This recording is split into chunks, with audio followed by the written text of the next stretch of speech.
Hello everyone, welcome to அறிவோமா அறிவியல். ஒரு நிமிடத்தில் ஒரு சயின்ஸ் ஃபேக்ட். மனுஷன் கண்டுபிடிச்சதிலே மிக அற்புதமான படைப்பு இந்த காலத்தில் என்னதுன்னு என்கிட்ட கேட்டிங்களா? ஜேம்ஸ் வெப் டெலிஸ்கோப் தான்.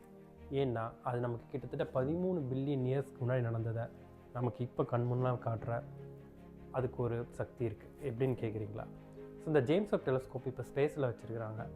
அது தூரத்தில் இருக்க கேலக்சியை கூட படம் பிடிக்கிற ஆற்றல் அதுக்கு இருக்குது. ஆனால் அந்த கேலக்சியிலேருந்து புறப்பட்டு வர லைட்டு நம்ம பூமிக்கு அடையிறதுக்கே பல மில்லியன் லைட் இயர்ஸ் ஆகும் அப்படின்றாங்க. ஸோ அதனால் இப்போ நமக்கு கிடைக்கிற அந்த ஒளியெல்லாம் கிட்டத்தட்ட 13,000 பில்லியன் ஆண்டுகளுக்கு முன்னாடி நடந்ததுன்னு சொல்கிறாங்க.